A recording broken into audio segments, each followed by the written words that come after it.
उपन्यास धरती धन अपना। अब इसके मुख्य तथ्य: प्रकाशन वर्ष 1972। इस उपन्यास में पंजाब के लोगों में रहने वाले साधनहीन अशिक्षित हरिजनों के उत्पीड़न की कथा है। इसके लेखक जगदीश चंद्र हैं। यह उपन्यास पंजाब के ग्रामीण दलित जीवन पर आधारित आंचलिक पहलू को साथ लिए हुए है। मतलब गांव में जो दलित लोगों का जीवन होता है वो किस प्रकार का होता है। 6 मई 1955, 6 मई 1955 में इसे लिखने की शुरुआत की गई थी और संपूर्णतः इसे 1968 में प्राप्त की। मतलब ये पूरा कंप्लीट हुआ था 1968 में। फिर 1972 में ये प्रकाशित हुआ था। उर्दू, पंजाबी, जर्मन व रूसी भाषा में अनुदित दुखांत उपन्यास है ये। इसका विषय क्या है? इस उपन्यास में जगदीश चंद्र ने पंजाब के 2 आवास क्षेत्र के दलित जीवन की त्रासदी को चित्रित किया है। मुख्य गांव से बहिष्कृत बस्ती चमादड़ी में बसने वाले चमार जाति की असहनीय पीड़ा को लेखक ने यथार्थ की भूमि पर प्रस्तुत किया है।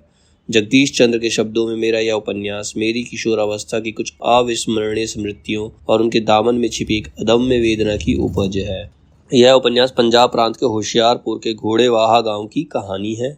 यह उपन्यास कुल 49 अध्याय में विभाजित है। काली मुख्य पात्र है जबकि ज्ञानो इसकी मुख्य नायिका है। अब इसमें लेखक का परिचय। जगदीश चंद्र का परिचय: प्रगतिशील यथार्थवादी परंपरा के उत्तराधिकारी तथा मार्क्सवादी विचारधारा से वो प्रभावित थे। जगदीश चंद्र, उनके उपन्यासों का आधार भारतीय समाज का सर्वाधिक उत्पीड़ित वर्ग दलित मजदूर है। समाज के प्रत्येक पक्ष का सूक्ष्मता से चित्रण उन्होंने अपने उपन्यासों में किया है। उन्होंने 3 उपन्यास लिखे जिन्हें उपन्यास त्रयी में शामिल किया गया, जैसे उपन्यास धरती धन न अपना, नरक कुंड में वास, जब जमीन अपनी तो थी, धरती धन न अपना 1972 का विस्तार, नरक कुंड में वास 1994 को माना जाता है। अब इसके प्रमुख उपन्यास कौन कौन से हैं? यादों का पहाड़ 1966, आधा पल 1973, मुट्ठी भर कांकर 1976, घास गोदाम 1985, लाट की वापसी 2000, धरती धन न अपना 1972, कभी न छोड़े खेत 1976, टुंडा लाट 1978, नरक कुंड में वास 1994 और जमीन अपनी तो थी 2001। अब इसके पात्र कौन कौन है? मुख्य पात्र है काली, माखे का पुत्र है। यह सबसे महत्वपूर्ण पात्र है और सहज व कोमल स्वभाव का व्यक्ति है। यह उच्च वर्ग के शोषण का शिकार है। फिर है प्रतापी, ये काली की चाची है और अकेलेपन की शिकार स्त्री है। ज्ञानो, काली की प्रेमिका, जस्सो की बेटी और मंगू की बहन है, अन्याय के खिलाफ संघर्ष करने वाली। मंगू चौधरी हरनाम सिंह के यहाँ मजदूर और ज्ञानो का भाई है।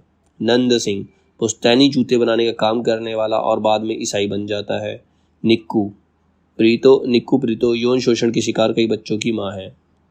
अन्य पात्र हैं लच्छो, छज्जू सा, जीतू, मंगू, लालू पहलवान, डॉक्टर विशन दास, पादरी अचिंतराम, बूटा सिंह, महाशय तीरथ राम, हरदेव, संता सिंह।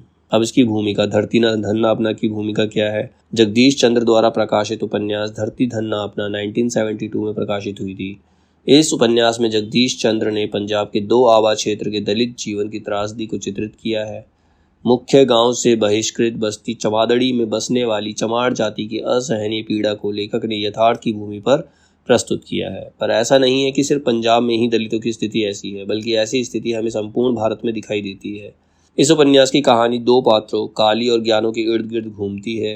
ये दोनों पात्र दलित वर्ग से ही हैं। उपन्यास की कहानी एक अंचल विशेष की कहानी है जिसे पढ़ते हुए ऐसा प्रतीत होता है कि हमारी आंखों के सामने और हम एक एक घटना को देख और महसूस कर सकते हैं। फिर जगदीश चंद्र के शब्दों में मेरा यह उपन्यास मेरी किशोरावस्था की कुछ अविस्मरणीय स्मृतियों और उसके दामन में छिपी एक अदम्य वेदना की उपज है। काली और उसका परिवार, उसका पूरा दलित वर्ग दलित होने का द्वंश झेलता है। उच्च वर्गों के द्वारा दलितों का शोषण किया जाता है, कभी मारा तो कभी असहनीय दर्द और पीड़ा झेलने पर मजबूर किया जाता है। उनकी स्त्रियों के साथ शोषण किया जाता है, पर इन स्त्रियों को बोलने का भी हक नहीं होता कि वे अपनी रक्षा की खातिर आवाज उठा सके। उन्हें मंदिरों में प्रवेश से वंचित रखा जाता है। इतना ही नहीं, उन्हें कुएं से पानी लेने का भी अधिकार नहीं होता। उन्हें समाज से अलग अछूत समझा जाता है। गाँवों में दलित जाति के लिए गाँव से थोड़ा सा हटकर एक मोहल्ला होता है।